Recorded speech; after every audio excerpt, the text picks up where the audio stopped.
Football, Juventus Bordeaux sera retransmis à la télévision. L'accord a été conclu tout à l'heure. Les sectes dans le collimateur, un rapport parlementaire propose des mesures pour limiter leur impact. Les armes à feu interdites de publicité, les députés viennent de voter la loi. Pierre Mauroy revient sur la scène politique avec un livre intitulé « À gauche », tout un programme. Mesdames, Messieurs, bonsoir. Le football est ce soir à la une de l'actualité avec d'abord les huitièmes de finale de la Coupe de France. Les matchs allés sont tout juste terminés. Le temps pour nous de caler les images et nous vous les proposerons d'ici quelques minutes. Et puis l'autre grande nouvelle de la soirée qui va faire plaisir à tous les amateurs de football, c'est que le match Juventus-Bordeaux sera bien retransmis demain soir à la télévision, tout comme le match retour d'ailleurs le 24 avril. Mais ça n'a pas été sans mal, il a fallu bien des palabres pour aboutir à cette solution. Écoutez le représentant de la haute autorité, Jean Hautain, qui annonçait cette bonne nouvelle tout à l'heure. Les matchs, les deux matchs, celui de l'aller et celui du retour, qui sont liés dans notre esprit, seront rediffusés comme cela avait été primitivement prévu. Les autorités françaises du football, aussi bien la Ligue que la Fédération, viennent de nous faire connaître leur accord. Alors, l'homme qui est à l'origine de toute cette polémique sur la retransmission du football à la télévision, il s'appelle Claude Bèze, c'est le président des Girondins de Bordeaux. C'est lui qui, le premier, avait osé mettre les pieds dans le plat en fermant les portes de son stade aux équipes de télévision. Michel Drey. 19 septembre 84, premier tour de la Coupe d'Europe des clubs champions et premier incident au stade municipal de Bordeaux. Claude Bèze interdit l'entrée du stade aux caméras d'Antenne 2. La France entière découvre alors un président de club pas comme les autres. Ne supportant pas la contradiction, cet expert comptable multiplie les provocations. Récemment en URSS, toute l'équipe des Girondins avait bien failli rentrer en France sans disputer le match contre Dniepr. Mais après réflexion, le bouillon président bordelais était revenu sur sa décision. Pour Claude Bèze, le droit à l'information n'existe pas. Il est propriétaire de son spectacle. Est-ce qu'ici c'est un lieu particulier ou est-ce que c'est un lieu public? C'est un lieu particulier, pourquoi? Parce qu'on paye pour rentrer, c'est un endroit que je loue à la ville de Bordeaux, c'est tout. Alors Madame Cotta, pourquoi l'incident véritable? C'est que Madame Cotta, sans connaître, sans savoir ce que c'était le football, s'est permis d'intervenir. Alors elle fait la loi dans les télévisions, elle ne fait pas la loi chez moi.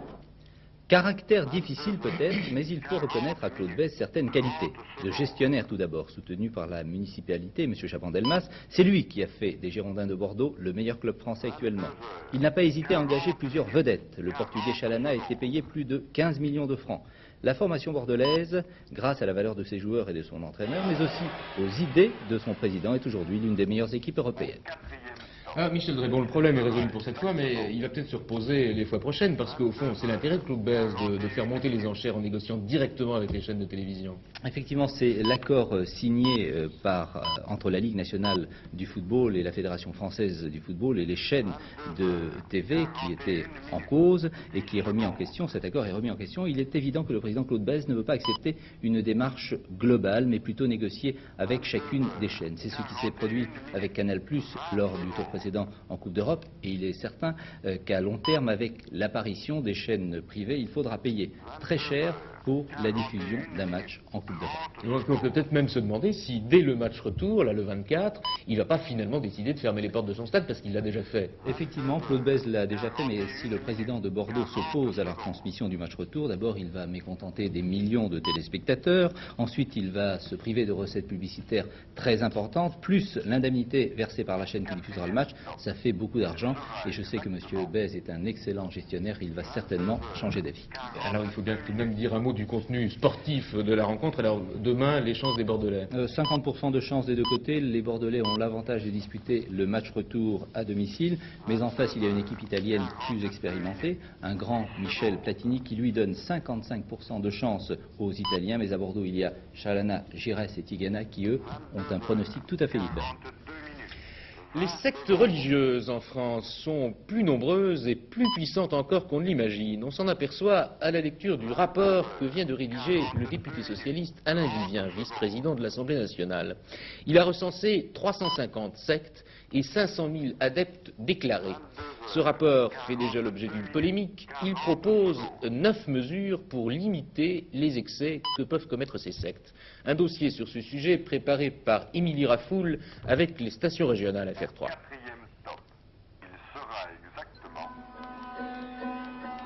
Ne vous y trompez pas, ces images n'ont pas été tournées dans un coin du Tibet, mais tout près de Castellane, dans les Alpes de Haute-Provence. Nous sommes chez les Chevaliers du Lotus d'Or, une secte qui se veut la synthèse de toutes les traditions religieuses, une secte, comme il en fleurit beaucoup, dans la région. C'est dire que ces diverses communautés, plus ou moins marginales, ne vont pas rester indifférentes au rapport Vivien, un rapport qui propose plusieurs solutions afin de protéger la liberté de choix des individus. Premièrement, une transparence totale pourrait être faite entre les sectes et les pouvoirs publics, et cela sous forme d'un statut particulier qui leur serait donné. Les sectes n'échapperaient donc plus aux contrôles fiscaux. Deuxièmement, en ce qui concerne les familles, le rapport Vivien propose la création d'un organisme régional qui maintiendrait le contact entre les jeunes adeptes et leurs parents. En cas de manipulation, un juge de la famille pourrait être saisi.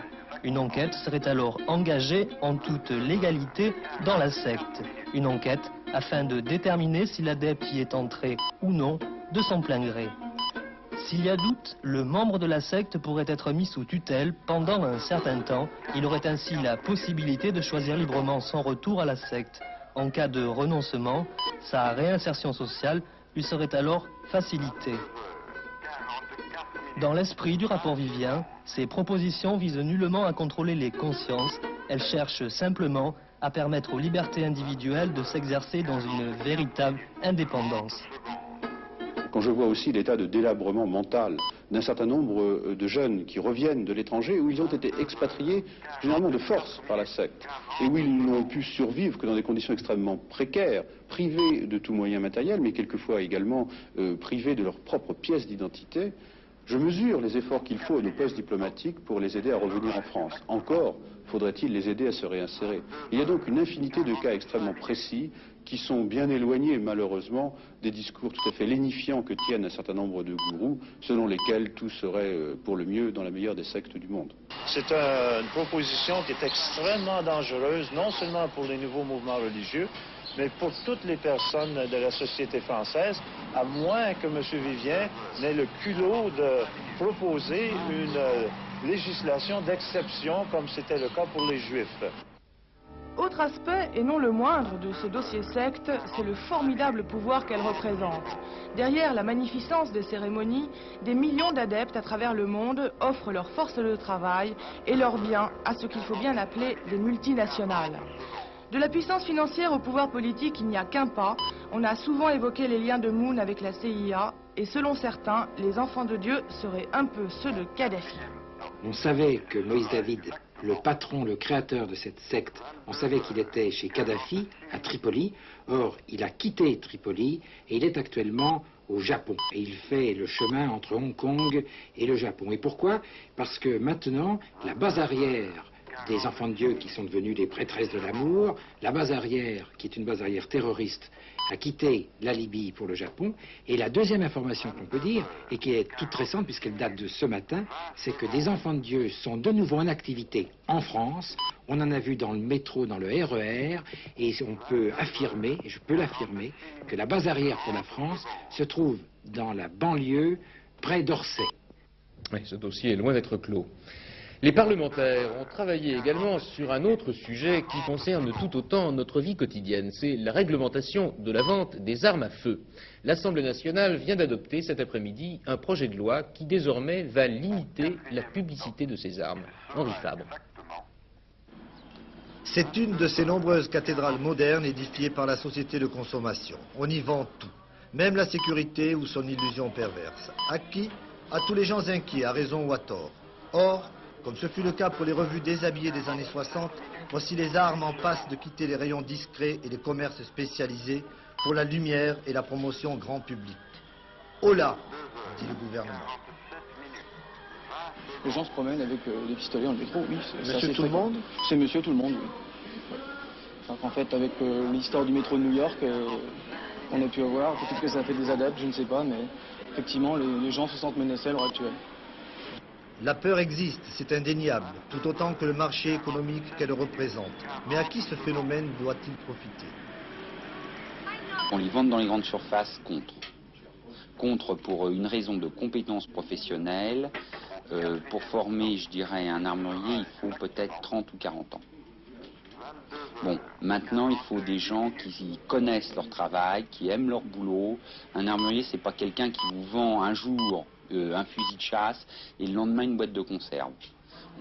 Avec la loi contre la publicité malsaine faite en faveur des armes à feu, le gouvernement achève de mettre en place une politique générale sur la réglementation des armes et de leur vente. Il faut débanaliser. C'est plus une question de sensibilisation du public à ce que l'arme n'est pas un objet banal. C'est ça que nous voulons faire. Et le projet de loi fait suite d'ailleurs à un certain nombre de textes qui sont déjà intervenus dans ce sens, visant à dire que l'arme n'est pas un objet comme un autre. Il faut que le public sache que lorsqu'il prend la décision d'acheter une arme, ça n'est pas une décision d'ordre courant. Ce qu'il faut, c'est lutter contre la cause. Pourquoi les gens se sont armés? Pourquoi les gens sont armés chez eux? C'est parce que malheureusement, il y a de plus en plus de cambriolages. Et il y a de plus en plus de gens attaqués. Et je crois que c'est là que l'effort devrait porter. Il y a aussi de plus en plus de dérapages et de meurtres appelés autodéfense qui ne sont pas justifiés. Il peut y avoir des dérapages, mais s'il y avait il faut tendre vers une sécurité la plus importante possible. Le grand mot est lâché. La coupable désignée, c'est la psychose sécuritaire d'une société qui, confondant trop souvent les causes et les effets, prend peur pour ses enfants en même temps qu'elle les craint. Les taxes sur les carburants vont augmenter à partir de demain minuit de 2,3 centimes par litre et il est probable que les compagnies vont répercuter cette hausse à la pompe. Lionel Jospin ne comprend pas les raisons qui ont poussé Michel Rocard à quitter le gouvernement. Il le dit dans une interview publiée aujourd'hui dans le journal Le Monde. Le premier secrétaire du Parti socialiste justifie en détail le choix du scrutin proportionnel par le gouvernement et ce faisant, il répond point par point aux critiques de M. Rocard. Et puis l'ancien Premier ministre Pierre Mauroy a fait la même chose aujourd'hui à Lille. C'était sa rentrée politique après plusieurs mois de silence. Il présentait le livre qu'il vient d'écrire intitulé « À gauche ». Il y fait le bilan des 3 années qu'il a passées à Matignon et surtout il y prêche pour la poursuite de l'union de la gauche qui est loin, selon lui, d'avoir épuisé toutes ses ressources. Le reportage de Michel Naudy. Pierre Mauroy est rentré, sans tambour ni trompette, mais avec un livre qui rompt 8 mois de silence et renoue avec un discours politique qui n'a guère plus court, de gauche seulement. Inutile ici de chercher la petite phrase assassine pour le successeur. Lui, Mauroy, a fait les réformes, l'autre, Fabius, les gère à l'économie. Question de saison, voilà tout. Mais en creux, comme disent les gens à la mode, l'inquiétude est à peine voilée. Inquiétude de la tentation centriste, de la volonté trop ostentatoire d'abaisser le Parti communiste, inquiétude enfin de la perte d'identité. Bref, Pierre Mauroy a consenti à se brûler les mains avec la politique de rigueur. Ce n'est pas une raison pour brûler le socialisme en place publique et l'union de la gauche avec lui. Je crois que la gauche est toujours au programme. Vous savez, ce n'est pas la première fois que la gauche rencontre des difficultés. Ces difficultés-là, nous les avons traversées dans d'autres périodes. Dans ces périodes-là, il faut surtout toujours entretenir la flamme. Et il faut toujours que quelques-uns entretiennent cette flamme. Mais est-ce que vous ne croyez pas que la période est assez favorable aux tentatives d'élargissement vers le centre, comme on a pu en connaître en 69 par exemple? Expliquez-moi ce qu'est exactement le centre. Moi, je pourrais dire que je n'ai jamais vu autant de centristes à gauche que lorsque la gauche était belle. Lorsque la gauche est rassemblée, lorsqu'elle a du souffle, elle dégage une sorte d'aspiration générale et beaucoup de centristes suivent le mouvement. Lorsque la gauche est en grave difficulté, certains recherchent des solutions centristes, ils ont l'illusion de les trouver. C'est toujours avec un appui très fort de la part des médias et jusque-là, ça s'est toujours soldé par des échecs. On l'aura compris, 88 est au bout du chemin, avec entre-temps une longue patience et la conviction après Saint John Perse que le seul péché capital de l'esprit est le pessimisme. En Nouvelle-Calédonie, pas d'incident grave aujourd'hui, mais le climat est tendu et les forces de l'ordre sont en alerte après le meurtre d'une jeune enseignante européenne tuée hier à coups de pierre par des Mélanésiens. Le reportage de Laurent Dupart. C'est ici même, à la sortie de ce virage, que Simone Hurtaud a trouvé la mort lundi soir, le crâne défoncé par une pierre, alors qu'elle se rendait à Nouméa au volant de sa voiture. À 80 km de là, ce matin, c'était la consternation parmi ses collègues du collège de Poindimier. Simone Hurtaud s'y trouvait depuis la rentrée de mars, après 3 mois difficiles passés à Thio. Un calme précaire semble revenu dans la région de Nédivin, mais c'est un peu plus loin, à Poro, que la tension s'est reportée. On signale un barrage tenu par une centaine de Mélanésiens. Quand nous arrivons sur place, le barrage est dégagé et l'on recherche les fauteurs de troubles. Depuis la veille, 400 gendarmes, appuyés par des hélicoptères et des blindés, sont dans ce secteur de la côte Est. Les auteurs des jets de pierre qu'ils recherchent sont peut-être les mêmes qu'à Koula et Nédivin. Pas facile à déterminer. Il y aura en tout cas 2 interpellations. On apprendra d'autre part en fin d'après-midi que le préfet Christian Blanc, adjoint d'Edgar Pisani, s'est rendu lui-même sur les lieux, mais on ne le saura qu'en rentrant à Nouméa. Ce matin, sur place, les gendarmes avaient apparemment des ordres stricts vis-à-vis des journalistes. Au sol, pas question de passer. En hélicoptère, pas question de se poser. Au besoin, on vous le faisait savoir à coups de grenades lacrymogènes. Euromissile, les Pays-Bas ne changent pas d'avis malgré la proposition soviétique de geler le déploiement de ces fusées. Les Néerlandais installeront tout de même chez eux les missiles de l'OTAN à partir du 1er novembre, à moins que d'ici là l'URSS ne décide de réduire le nombre de CSS-20, mais ce n'est pas ce que proposait M. Gorbatchev. Du côté français, le Quai d'Orsay réagit lui aussi avec réserve à cette proposition soviétique en disant en substance que le gel ne résout rien car ce qui est en cause c'est précisément l'avance prise par l'URSS en matière d'euromissiles. Laurent Fabius achève sa visite en Corée du Sud et à la veille de son retour à Paris, le Parti communiste français, par la voix d'André Lajoigny, critique les déclarations faites par le Premier ministre à Séoul. Il lui reproche d'avoir discuté des rapports entre la France et la Corée du Nord, d'en avoir discuté en Corée du Sud.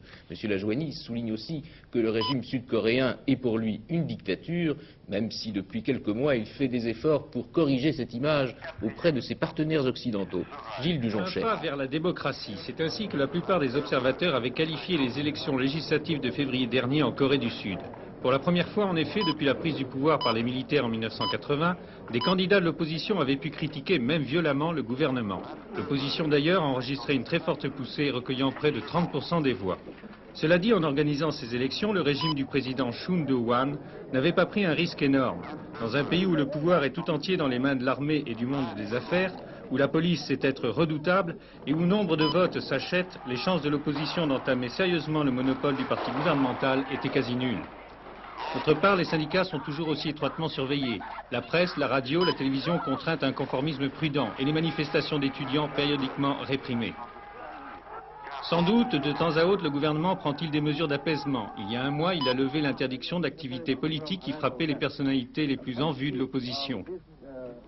Mais si le régime du président Chun s'achemine vers un peu plus de démocratie, ne serait-ce que pour l'image de marque de la Corée du Sud auprès de ses alliés occidentaux, le moins que l'on puisse constater est qu'il y va à pas compter.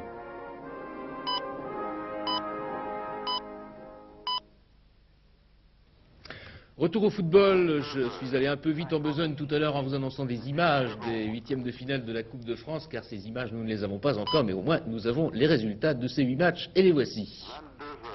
Surprise, Sochaux est allé gagner à Bastia, 2-0, but de Paille et de Hagerbeck. Nancy a dominé le Paris Saint-Germain 2-1, les Parisiens ont réduit la marque à la dernière minute. Victoire de Lille sur Rouen, une victoire étriquée, 2-1. La surprise, c'est Nîmes qui l'obtient à Nantes en faisant match nul, 1 but partout, le 3e résultat nul de Nantes sur son terrain. Monaco, victoire indiscutable face à Sedan, 3-0. Un bon résultat de Saint-Étienne, équipe de 2e division face à Lens, 1 but partout. Un gros score de Toulouse face aux amateurs de Valence, 7-0. Enfin, rien n'est fait pour le match retour. Le Racing de Paris a battu Mulhouse. Match retour prévu le mardi 16 avril. Après le long week-end de Pâques, la bourse a rouvert ses portes aujourd'hui à Paris et on y prolonge la tendance de la semaine dernière. Les valeurs continuent de monter. Le dollar, lui, est resté stable. Henri Loret. Oui, le dollar qui s'était redressé jeudi à la veille du week-end pascal s'est tout d'abord effiloché, puis il s'est repris sur les marchés européens où il a finalement coté à 9,63, donc comme jeudi.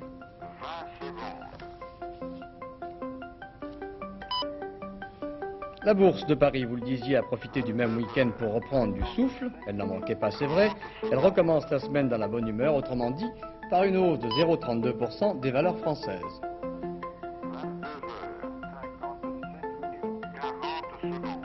À New York, où Wall Street n'a pas encore fermé ses portes, pas les fermer, le marché reste toujours hésitant, pas de catastrophisme, mais on n'y croit plus beaucoup.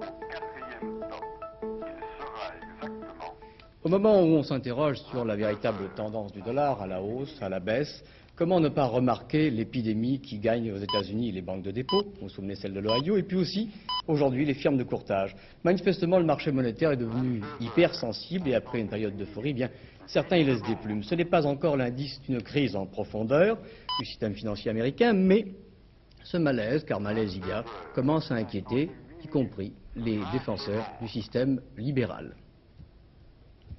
L'image que je vous propose maintenant est un pur régal pour les yeux. Elle vient de Tokyo. C'est un nouveau record du monde dans une spécialité surtout pratiquée jusqu'ici aux États-Unis, la chaîne de domino.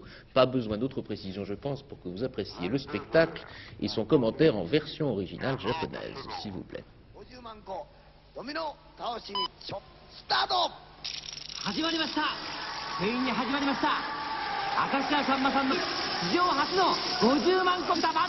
ヘリコプターのプロペラが回りました。さあ、それからどうなんだ。動いてる。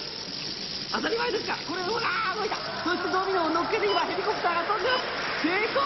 倒れたますけども、これにはそして今菊の花です。これが菊の花。6861個のドミノを用意してできました。これが菊の花。到達しました。やったー。芸術学の学生たちでそのすぐ日芸と書いたドミノが今見事に倒れました。問題ありません。ああ、すごい勢いが続いてきた。さあ、飛んだ。いよいよ富士山が間近なはずであります。さあ、爆発した。見事であります。これはもう絶対もう一度見た爆発した。そして見事に上から下へときれいに倒れてまいります。やったー、富士山爆発。 Et encore, on a résumé parce qu'en tout, ça durait une demi-heure. Et pour les amateurs de chiffres, j'ajoute qu'il y avait 518 242 pièces installées sur 2310 mètres carrés. Rendez-vous compte. Le temps pour demain, toujours variable, c'est-à-dire alternance d'éclaircies et d'averses, des averses sous forme de neige en montagne au-dessus de 1000 mètres. Dans le courant de l'après-midi, ces averses se limiteront à la moitié est du pays et les éclaircies se généraliseront sur l'autre moitié. Quant aux températures, elles seront assez fraîches, mais, dit la météo, qui est toujours optimiste, elles sont tout à fait dans la moyenne des normales saisonnières. Demain soir, je vous donne rendez-vous à 22h05. Excellente fin de soirée sur la 3. Avant de la poursuivre, je vous rappelle les principales nouvelles de la journée. Bonsoir et à demain.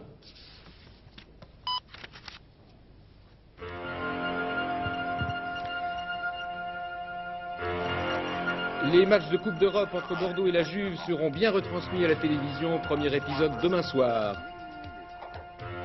Les sectes en accusation. Un rapport parlementaire propose de limiter leur pouvoir. Les armes à feu interdites de publicité. Les députés ont voté la loi aujourd'hui. Le retour de Pierre Mauroy après un long silence. Il croit plus que jamais à l'union de la gauche.